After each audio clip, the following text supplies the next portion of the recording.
Lalu Allah mengatakan di ayat 24-nya, wakhfid lahuma janahal dhulli, dan rendahkan dirimu terhadap kedua mereka berdua dengan penuh kasih sayang atau kesayangan.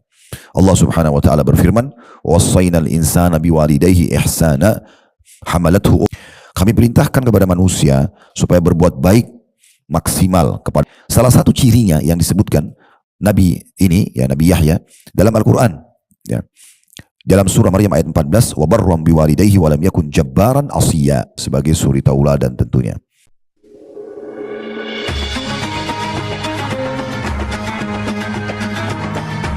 Yang subscribe, semoga hidup kaya raya, mati masuk surga.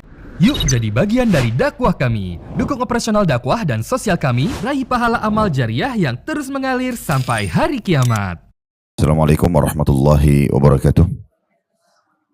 Alhamdulillah, tidak henti-hentinya lisan kita selalu memuji dan memuja Allah, termasuk bila Allah Subhanahu wa taala masih memberikan kita umur dan kesempatan yang bisa kita maksimalkan untuk memberatkan timbangan amal kita pada hari kiamat. Pada hari ini, alhamdulillah, Allah Subhanahu wa taala masih memberikan kita kesempatan untuk melanjutkan roda kehidupan di muka bumi ini, yang harusnya setiap orang di antara kita memaksimalkannya di atas tujuan kita diciptakan, yaitu mengabdi dan beribadah kepada Allah Subhanahu wa taala. Bila ada orang di antara kita, dia mengerjakan ketaatan, kemudian kepada ketaatan yang selanjutnya, dari zikir kepada zikir, dari solat ke solat, dari baca Quran ke baca Quran, dan apapun itu sifatnya perintah dalam agama, maka berarti Allah mencintai dan menginginkan kebaikan untuknya. Dan kalau seseorang terlalaikan dan jauh dari agama Allah, bahkan terus saja menerabas dan melanggar hukum-hukum dan pelanggaran-pelanggaran yang Allah sudah larang untuk dilanggar, maka berarti Allah ingin mencelakakannya. Karena memang Allah Subhanahu wa taala akan melihat hamba-hambanya, siapa di antara mereka yang mau baik dan siapa di antara mereka yang tidak mau baik. Oleh karena itu kita harus bersyukur kalau kita masih bisa mengisi dengan kebaikan-kebaikan. Selanjutnya kita panjatkan salam hormat kita kepada Rasulullah Muhammad sallallahu alaihi wasallam, sebagaimana Allah telah perintahkan kita untuk mengucapkan salam hormat tersebut. Seperti biasa, Bapak Ibu sekalian, kita akan melanjutkan bedah buku kita 100 ide praktis mendidik keluarga menjadi saleh, yang ditulis oleh Abdul Latif bin Hajiz Al-Ghamidi. Dan pada pertemuan yang lalu kita membahas satu poin saja, yaitu masalah mengunjungi para ulama, dai, penuntut ilmu, orang-orang baik di rumah mereka dan tempat aktivitas mereka di bidang kebaikan dan juga dakwah, agar anak-anak bisa meneladani mereka, belajar dari mereka dan bekerja sama dengan mereka. Sekarang kita akan masuk ke ide yang baru, yaitu ide ke-95 tentunya. Saya berharap Bapak Ibu sekalian, mungkin Bapak-Bapak yang hadir secara online, karena di sini tempatnya ibu-ibu, maka saya menyapa keduanya insya Allah. Tentu juga ibu-ibu yang hadir online juga sama, tersapakan secara otomatis. Kita berharap bahwasanya apa yang sudah dipelajari tidak terlewatkan begitu saja, tapi memang berbekas dan dipraktikkan. Poin yang lalu, di Kamis yang lalu, satu pertemuan khusus kita membahas panjang lebar ini penting sekali. Bagaimana kita terbiasa melibatkan dan juga menjalin persahabatan yang baik antara kita dengan para dai dan para ulama. Karena efeknya sangat besar. Mereka biasanya memang sudah tersibukkan dan sudah terbiasa mengisi waktunya dengan ilmu, dengan iman, dengan amal saleh. Dan mereka juga orang yang sangat ketat dalam pelanggaran-pelanggaran, sehingga mereka tidak terjerumus di dalamnya. Tentu saja kita berharap dengan dekat pada mereka, maka secara otomatis kita juga akan terjaga. Karena memang Nabi Muhammad SAW bersabda, al-maru ala dini khalili, falyanzur ahadukum ila man yukhalil. Seseorang sesuai dengan agama temannya, maka dia harus pilih teman dia bergaul. Dan Nabi Muhammad SAW sudah mengatakan, perumpamaan majelis yang baik, ya, orang-orang saleh itu seperti perjual parfum, minyak wangi. Paling sedikit kita akan mencium bau wanginya, dan mungkin kita bisa saja mendapatkan hadiah atau membeli parfumnya. Dan paling buruk, ya, atau majelis yang buruk, teman-teman yang tidak baik, maka itu seperti orang yang meniupkan api pada arang. Minimal mendapatkan bau tidak sedap dan maksimal bisa membakar baju kita. Oleh karena itu kita harus membentuk komunitas yang baik ini. Bermula dari para ulama. Rumah yang berkah, sekolah yang berkah, ya, keluarga yang berkah justru yang dekat dengan para ulama dan dai. Karena memang mereka orang-orang sekali lagi yang memang sudah memperjualbelikan sebenarnya tanda kutip di sini hidupnya, waktunya untuk agama Allah Subhanahu wa taala, maka mereka orang-orang di saf-saf depan dalam mengerjakan ketaatan dan meninggalkan larangan. Dan sudah kami paparkan panjang lebar pada pertemuan yang lalu seperti apa bentuk interaksi kita. Hadiri majelisnya, dukung dakwanya, kebarkan bukunya, dan juga tentu kita membawa anak-anak kita sehingga mereka terbiasa mengenal. Daripada mereka hanya tahu menghafal nama-nama pemain bola atau artis-artis saja, maka lebih baik mereka menghafal nama para ulama. Dan otomatis dengan menghafal dan kita nama mereka dan membiasakan mereka bertemu, mereka akan tertarik nanti untuk mencontohi dan menjadikan mereka sebagai suri tauladan. Betapa beruntungnya orang tua yang anak-anaknya menjadikan ulama sebagai suri tauladannya. Pasti mereka akan baik. Dan betapa ruginya orang tua yang anaknya menjadikan para orang-orang yang jauh dari agama, yang dikenal dengan orang-orang fasik justru sebagai tauladannya. Ini berbahaya sekali. Ya, jadi jangan pernah berbangga kalau anak-anak kita justru senang untuk menjadi seperti Barbie atau menjadi seperti Cinderella atau menjadi seperti tokoh-tokoh fiktif yang lainnya, atau memang ahli maksiat yang jauh dari agama Allah. Otomatis mereka pasti akan terpengaruh dengan itu. Tapi kalau mereka kita dekatkan dengan para ulama, para ahli ilmu, orang-orang yang baik, maka kita berharap tentunya juga akan ada efek dari itu semuanya.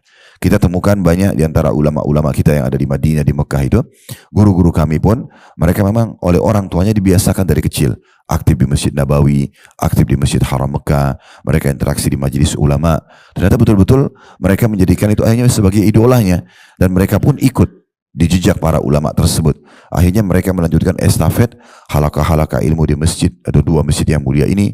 Mereka menjadi mufti, mereka menjadi panduan dan panutan di masyarakat. Dan itu tentu yang menjadi hal yang paling menggembirakan bagi sosok orang tua muslim.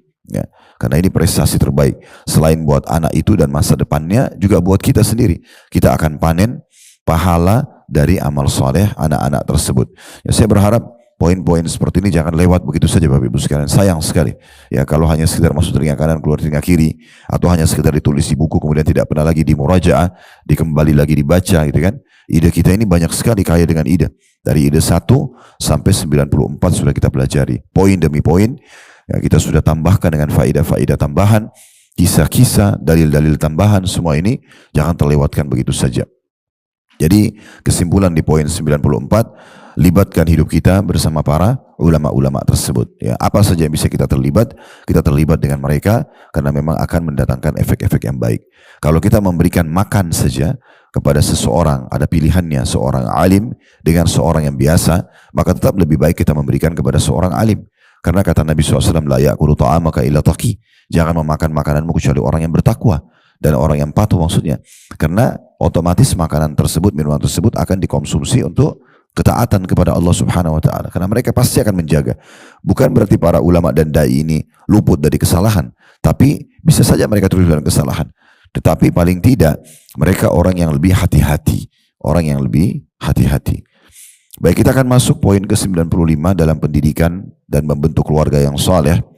Saya bacakan di halaman 79 kata penulis, teladan dalam melakukan amal perbuatan dengan berbakti kepada bapak ibu dan berbuat baik kepada keduanya, memberi keduanya, bersikap lemah lembut dan lunak kepada keduanya bila keduanya masih hidup, karena hal ini melahirkan dampak positif dalam mendidik mereka. Poin ini memang terlihat sederhana Bapak Ibu sekalian, tapi kesempatan ini pertemuan lengkap 1 jam kita akan bahasin, karena memang salah satu program paling dasar dan harus betul-betul dihidupkan dalam rumah tangga adalah bakti pada kedua orang tua.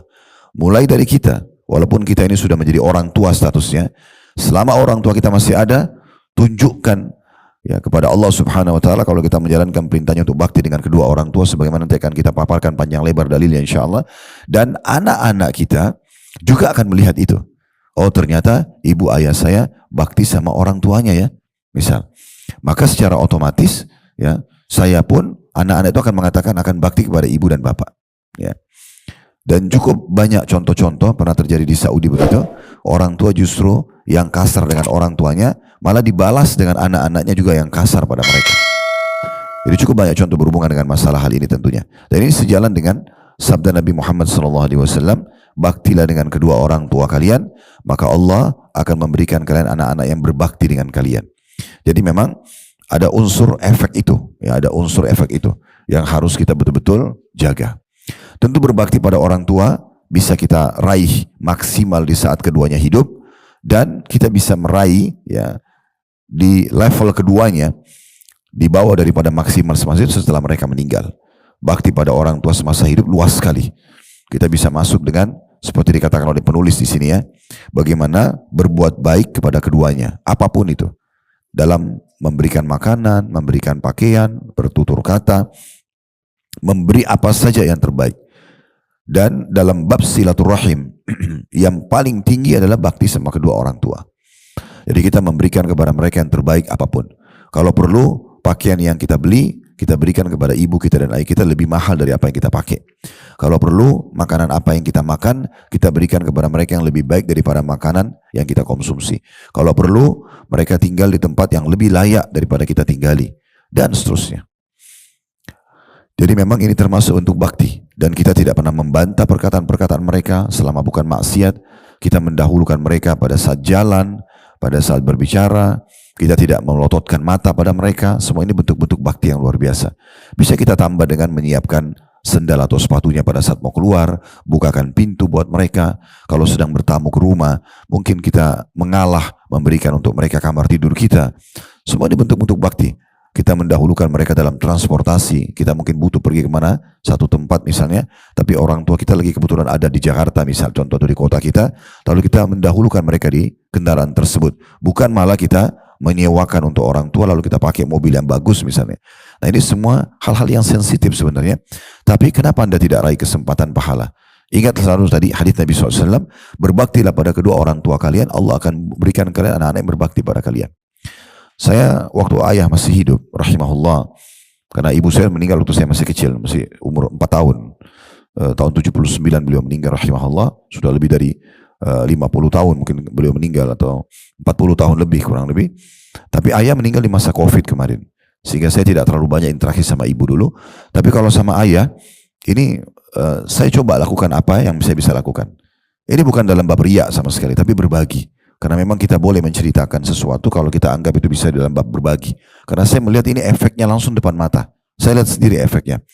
Apapun saya minta izin sama beliau, tolong berikan saya kesempatan untuk berbakti apa saja yang saya bisa. Karena beliau kadang-kadang merasa karena punya kemampuan, jadi tidak butuh untuk dibantu oleh anaknya. Maka saya minta celah itu.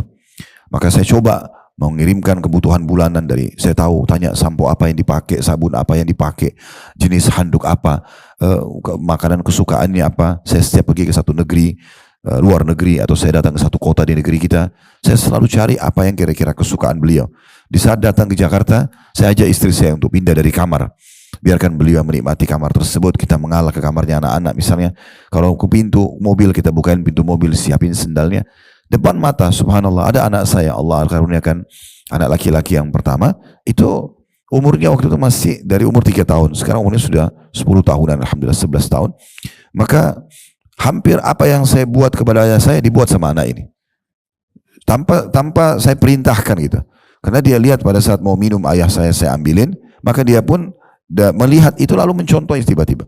Pada saat saya mau keluar, dia langsung mengambilin sepatu atau sendal saya disiapin. Pada saat mau naik mobil, walaupun dia masih kecil, dia berusaha untuk menjamah pintu untuk membukain buat saya. Apa saja yang kita contohkan kepada orang tua, betul-betul hadis Nabi ini terpraktekkan. Betul-betul terbukti. Allah buat anak-anak kita melakukan hal yang sama.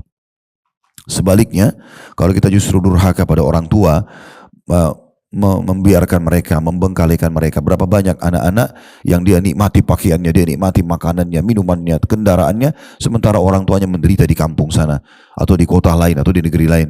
Tidak pernah ditelepon, tidak pernah ditanya kabarnya. Begitu gembiranya orang tuanya kalau dia telepon, sekali aja sudah luar biasa. Tapi kalau dia ngobrol sama temannya berjam-jam bisa. Ya, dia ngobrol masalah bisnis bisa, dia meeting, dia safar ke luar negeri demi untuk mengejar urusan dunianya bisa. Tetapi kalau dia meluangkan waktu buat kedua orang tuanya, dia tidak mau. Nah ini berbahaya sekali. Ya. Oleh karena itu ada satu orang syekh di Saudi, menarik sekali, dia online di TV nasional di sana, bahas tentang masalah tanya jawab. Kemudian ada satu anak yang mengatakan, ada ibu saya izin untuk ke rumah saya, tapi istri saya tidak suka kalau ibu saya datang. Maka saya tidak mengizinkan ibu saya dulu untuk datang ke rumah saya. Bagaimana menurut Anda? Tiba-tiba syekhnya menangis pada saat itu, karena mendengar ucapan anak ini. Dia sebagai anak, dia tidak mau terima ibunya datang ke rumahnya hanya karena istrinya tidak suka. Maka dia mengatakan, yang pertama saya sarankan jangan pernah kau membahasakan ke ibumu kalau itu rumahmu. Tapi kamu dan rumahmu adalah milik ibumu. Tidak mungkin kamu lahir di muka bumi kalau bukan karena ibumu. Sambil syekhnya menangis terisa-isa menyampaikan masalah itu. Dan yang kedua, tidak ada namanya mantan ibu, mantan ayah. Walaupun mereka jahat. Tapi pasangan hidup, istri, suami, bisa saja bercerai dan jadi mantan suami atau mantan istri. Bagaimana bisa dipertemukan posisi antara ibu dengan istri? Itu nggak mungkin. Sampai pernah Abdullah bin Umar radhiyallahu anhuma menikah dengan seorang wanita yang dia cintai. Tapi subhanallah, ayahnya Umar tidak menyukainya. Umar bin Khattab tidak suka wanita tersebut karena melihat Abdullah bin Umar setelah nikah sama wanita ini kualitas ibadahnya sedikit berkurang. Enggak segiat sebelumnya. Maka Umar mengatakan ceraikan istrimu. Abdullah bin Umar mengatakan saya pun waktu itu tidak ingin menceraikannya. Maka saya bertanya dulu kepada Nabi Muhammad SAW. Maka Nabi mengatakan taatilah ayahmu. Taatilah ayahmu. Ya, jadi luar biasa memang harus bagaimana mendahulukan orang tua bahkan dari pasangan. Ini kalau posisi si anak perempuan. Kalau anak laki-laki, kalau anak perempuan tentu pindah bakti utamanya kepada suaminya. Dia dahulukan suami dari orang tuanya. Tetapi bukan berarti dia memutus orang tuanya. Seorang suami pun tidak boleh, bahkan dia bisa berdosa kalau dia melarang istrinya untuk berbakti pada orang tuanya. Apapun risikonya, misal orang tuanya itu jahat, orang tuanya itu tidak baik akhlaknya, atau sering minta-minta, atau apa saja, itu risikonya. Itu risiko. Menikah sama anaknya, ya orang tuanya akan menjadi bagian dari orang tua kita. Karena tidak ada namanya dalam Islam mantan mertua atau mantan anak mantu, kan gitu. Nah ini poin-poin yang harus kita fahami di awal pembukaan ceramah kita. Di sini saya ulangi dulu perkataan penulis perlu kita renungi sama-sama. Berbuat baik pada kedua orang tua, memberi keduanya. Sudah kami jelaskan tadi, berikan pakaian yang terbaik, makanan terbaik, minuman terbaik. Kalau perlu targetkan lebih baik daripada yang kita miliki. Dan selama mereka hidup, Bapak Ibu sekalian, kita punya peluang besar sekali. Karena kalau masih hidup kita masih bisa dapat pahala dari makanan mereka, minuman mereka, sampo mereka, sabun mereka, bedak mereka, apalah ya yang mereka butuhkan, yang untuk kebutuhan mereka, pakaian mereka, tempat tinggal, kendaraan, rumah dan segala macam lah. Kalau sudah meninggal terbatas, semua ini nggak bisa, kecuali kita mendoakan umroh dan haji, ya. Jadi sedekah ini terbatas. Tapi kalau semasa hidup, hampir semua bisa kita lakukan. Hampir semua bisa kita lakukan. Jadi Bapak Ibu yang masih dikarunia Allah, orang tuanya hidup, jangan sia-siakan. Itu betul-betul pintu surga. Harus hati-hati sekali. Peka sekali dalam masalah ini. Bagi Anda yang masih jarang telepon ke orang tuanya, tanya kabar mereka tiap hari, minta didoakan, coba berbagi apa yang Anda makan, apa yang Anda minum, apa yang Anda kenakan, maka segera perbaiki. Mumpung mereka masih hidup. Karena ini yang paling besar pahalanya. Makanya dikatakan di sini juga ditambah dengan bersifat lemah lembut dan lunak kepada keduanya bila keduanya masih hidup. Karena kalau sudah meninggal kita nggak bisa lagi bersifat lunak, ya, tersenyum, menghibur mereka pada saat mereka sedih, memberikan makanan dan minuman tadi dan seterusnya. Dan ini dikatakan akan melahirkan dampak efek ya positif buat diri kita secara keimanan dan juga pahala, serta juga akan memberikan dampak yang baik kepada anak-anak yang akan kita didik nanti.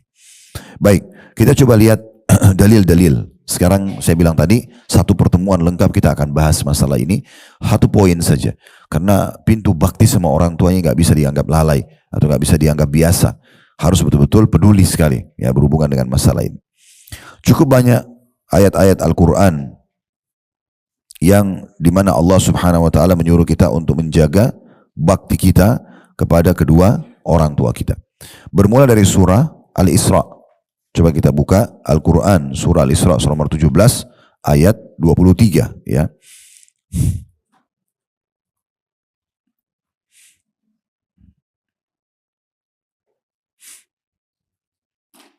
Saya akan bacakan kalau sudah buka. Ini ayat yang paling dahsyat sekali berhubungan dengan masalah hak kedua orang tua. Allah berfirman di ayat 23, "Wa qadha rabbuka alla ta'budu illa iyyahu wa bil walidaini ihsana. Imma yablughanna 'indaka al-kibara ahaduhuma aw kilahuma fala taqul lahumā uffin wa la tanharhumā wa qul lahumā qawlan karīmā." Dan Tuhanmu telah memerintahkan supaya kamu jangan menyembah selain Dia. Tidak boleh syirik, ini dosa yang paling besar. Setelah dosa syirik langsung masuk kepada bakti kepada kedua orang tua. Dan hendaklah kamu berbuat baik pada ibu bapakmu dengan sebaik-baiknya. Makna sebaik-baiknya, dahulukan mereka dari dirimu sendiri. Salah satu maknanya itu. Tadi sudah kami singgung, usahakan kita bisa memberikan kepada mereka minimal setara dengan apa yang kita nikmati atau mungkin lebih. Itu puncak daripada bakti kita. Kalau kita tidak mampu tentunya tidak ada beban dalam syariat berhubungan dengan masalah ketidakmampuan tersebut. Dikatakan di sini, jika salah satu bentuk sebaik-baik itu adalah jika salah seorang di antara keduanya atau kedua-duanya sampai berumur lanjut dalam pemeliharaanmu. Pemeliharaan bisa bermakna kita tinggal bersama atau kita menjangkau mereka. Kita berada satu kota, walaupun beda kota misalnya, tapi kita bisa menjangkau, bisa connect, bisa silaturahim dengan mereka. Ya. Maka jangan sekali-kali kamu mengatakan kepada keduanya perkataan ibu ini, ayah ini. Ditelepon oleh ibunya atau ayahnya, ayah sama ibu nggak tahu saya lagi meeting, saya lagi sibuk, nanti saya kontak lagi. Padahal belum tentu dia lakukan itu kalau teman-temannya yang kontak kepada dia. Ya. Maka jangan pernah mengatakan kata-kata kata ulama tafsir. Ini adalah perkataan yang paling sederhana. Penolakan yang paling standar gitu ya. Nanti aja misalnya. Kenapa sih ibu saya telepon? Kenapa sih ayah saya telepon? Walaupun dia tidak angkat gitu. Dia kesel dengan telepon atau informasi dari orang tuanya. Ini sudah masuk dalam durhaka. Apalagi kalau lebih daripada itu. Menghardik, mencaci maki, memarah-marahi atau sampai memukul dan ada yang membunuh orang tuanya. Wa na'udzubillah, ya. Kalau dikatakan ya di sini, janganlah kalau seandainya ya jika salah seorang dari keduanya atau kedua-duanya sampai berumur lanjut dalam pernikahan, maka sekali-kali janganlah kamu mengatakan kepada keduanya perkataan dan jangan kamu membentak mereka. Dan sebagai balasnya gantinya ucapkan kepada mereka perkataan yang mulia. Perkataan yang santun. Pilih semua tutur kata terbaik. Itu yang kita ucapkan untuk ibu dan ayah kita. Kalau kita bisa memilih tutur kata yang terbaik kepada teman-teman kita, kepada atasan kita, kolega, partner bisnis, atau mungkin orang-orang yang kita muliakan di tengah-tengah masyarakat, maka orang tua kita lebih pantas kita pilihkan kata-kata yang paling layak. Ya. Lalu begitu juga kalau kita memberikan hadiah ya. Kalau kita memberikan hadiah, memberikan buah-buahan, kadang-kadang kita mungkin kalau diminta oleh seorang pejabat atau orang yang punya kedudukan, pasti kita akan beli dari toko buah yang paling bagus. Kita pesan kualitasnya paling bagus, pakai keranjang, walaupun pakai kartu nama. Pertanyaan sederhana, apakah pernah kita lakukan pada kedua orang tua kita ini? Berikan kepada mereka buah-buahan terbaik. Lebih baik daripada Anda berikan kepada seorang raja atau presiden. Lebih baik daripada Anda berikan kepada salah satu pejabat atau orang yang Anda kasihi selain orang tua. Lalu Allah mengatakan di ayat 24-nya, wakhfid lahuma janahal dhulli wakhfid lahuma janahal dhulli minar rahmati wa qur rabbirhamhuma kama rabbayani shaghira. Dan rendahkan dirimu terhadap mereka berdua dengan penuh kasih sayang atau kesayangan. Rendahkan, dahulukan mereka berjalan, dahulukan mereka berbicara, turunkan pandangan mata dengan tidak menatap wajah atau matanya sehingga dia merasa khawatir atau tersaingi, ya. Jangan dahului mengambil makanan di depannya sebelum dia menyentuhnya, misal, ya. Semua kita dahulukan. Ini dikatakan, ya rendahkan dirimu terhadap mereka berdua dengan penuh kesayangan atau kasih sayang, lalu ucapkanlah, tambah lagi, wahai Tuhanku, kasihilah mereka berdua sebagaimana mereka berdua telah mendidik aku di waktu kecil. Nah, ini luar biasa perintah-perintah Allah Subhanahu wa taala dalam ayat ini. Andai saja ada orang di antara kita, teman-teman sekalian, hanya bisa maksimal dari sekian banyak ibadah selain yang wajib-wajibnya, sunnah misalnya dia masih banyak bolong-bolong sunnah atau apa saja, tapi dia bakti sama orang tuanya, ini sudah menutupi banyak sekali kekurangannya. Apalagi kalau dia bisa menggabungkan antara yang sunnah-sunnah ini dengan bakti dengan orang tua. Kemudian yang kedua, dalilnya yang juga perlu kita perhatikan dalam surah An-Nisa, surah nomor 4 ayat 36. Allah juga berfirman, bisa dibuka dalam aplikasi Al-Quran di handphonenya. An-Nisa ayat 36, wa'budullaha wa la tusyriku bihi syai'an wa bil walidaini ihsana. Dan sembahlah Allah itu Tuhan kalian, dan jangan kalian mempersekutukan sesuatu dengannya, serta berbuat yang terbaiklah untuk kedua orang tua. Karena ihsan itu adalah perbuatan terbaik. Kemudian surah Al-An'am ayat 151. Allah berfirman, Al-An'am 151, Qul ta'alau atlu ma harrama rabbukum alaikum alla tusyriku bihi syai'an wa bil walidaini ihsana. Katakan, marilah kubacakan apa yang diharamkan atas kamu oleh Tuhanmu, yaitu janganlah kamu mempersekutukan sesuatu dengan Dia. D-nya besar, kata ganti Allah. Dan berbuat baiklah terhadap kedua orang tua atau bapak dan ibu. Begitu juga dalam surah Luqman ayat 13 dan ayat 14. Allah berfirman dalam surah Luqman ayat 13 dan 14, wa idh qala Luqmanu libnihi wa huwa ya'iduhu ya bunayya la tusyrik billah innasyirka la zulmun azim wassayna al-insana biwalidayhi hamalathu ummu wahnan ala wahnin wa fisalu fi amaini an ishkur li wa liwalidayka ilayyal masir. Dan ingatlah, atau maksudnya pelajarilah, ketika Luqman berkata kepada anaknya. Luqman salah satu orang soleh yang Allah sebutkan dalam Al-Quran dan dinamakan surah ini namanya surah Luqman. Ingatlah ketika Luqman berkata kepada anaknya di waktu ia memberi pelajaran kepada anak itu, hai anakku, janganlah kamu mempersekutukan Allah. Sesungguhnya mempersekutukan Allah adalah benar-benar kezaliman yang besar, dosa yang paling besar. Dan kami perintahkan kepada manusia berbuat baik kepada dua orang ibu bapak. Ibunya telah mengandungnya dalam keadaan lemah yang bertambah lemah dan menyapinya dalam 2 tahun. Bersyukurlah kepadaku dan kepada dua orang ibu bapakmu, hanya kepada akulah kembalimu. Di sini kita lihat bagaimana Allah Subhanahu wa taala memerintahkan setelah melalui lisannya Luqman, setelah berbakti dan menyembah kepada Allah dan tidak mempersekutukan satu dengannya, maka berbuat baik kepada ibu bapak. Di sini didahulukan ibu, disebutkan karena mengandungnya selama 9 bulan atau dalam keadaan lemah dan juga menyapinya dalam 2 tahun. Kemudian surah Al-Ahqaf ayat 15. Al-Ahqaf ayat 15 juga masih masalah bakti kepada kedua orang tua. Allah Subhanahu wa taala berfirman, "Wassaynal insana biwalidayhi ihsana حملته أمه كرها ووضعته كرها وحمله وفصاله 30 شهرا حتى إذا بلغ أشده وبلغ 40 سنة قال ربي أوزعني أن أشكر نعمتك التي أنعمت علي وعلى والدي وأن أعمل صالحا ترضاه وأصلح لي في ذريتي إني تبت إليك وإني من المسلمين. Kami perintahkan kepada manusia supaya berbuat baik maksimal kepada ibu bapaknya atau kedua orang tuanya. Ibunya mengandungnya dengan susah payah dan melahirkannya dengan susah payah pula. Mengandungnya sampai menyapinya adalah 30 bulan.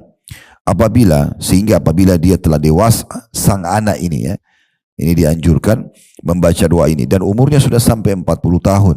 Dia disarankan berdoa, ya Tuhanku, tunjukilah aku untuk mensyukuri nikmat Engkau yang telah Engkau berikan kepadaku dan kepada ibu bapakku, dan supaya aku dapat berbuat amal yang saleh yang Engkau ridhai. Berilah kebaikan kepadaku dengan memberi kebaikan kepada anak cucuku. Sesungguhnya aku bertaubat kepada Engkau dan sesungguhnya aku termasuk orang-orang yang berserah diri. Saksi bahasan kita adalah yang awal sekali disebutkan dalam potongan ayat ini agar berbakti kepada kedua orang tua. Jadi sangat luar biasa bagaimana perintah-perintah Allah Subhanahu wa taala. Kita juga lihat bagaimana Allah menggambarkan nabi-nabinya, diantaranya Nabi Yahya yang Allah karuniakan untuk ayahnya Nabi Zakaria, sementara memang ini anak pilihan. Nabi Yahya ini anak yang Allah lahirkan dari seorang wanita, istrinya Nabi Zakaria yang mandul. Umurnya sudah sangat tua, mencapai 90 tahun. Lalu hamil dan lahir Yahya. Plus Allah berikan nama Yahya dari sisinya. Allah nobatkan menjadi nabi, orang saleh sekali. Salah satu cirinya yang disebutkan nabi ini, Nabi Yahya dalam Al-Quran, dalam surah Maryam ayat 14, wa barram biwalidayhi wa lam yakun jabbaran asiya. Dalam surah Maryam ayat 14. Dan Yahya itu salah satu bentuk pilihan Allah Subhanahu wa taala kepada Yahya sebagai anak di sini yang Allah kasihkan kepada ayahnya atau Allah berikan kepada ayahnya Zakaria yang memohon-mohon kepada Allah agar diberikan anak soleh, dan dia dijadikan seorang yang berbakti kepada kedua orang tuanya, dan juga bukanlah ia orang yang sombong lagi durhaka. Dan memang para nabi-nabi adalah orang-orang yang paling berbakti kepada orang tuanya sebagai suri tauladan tentunya.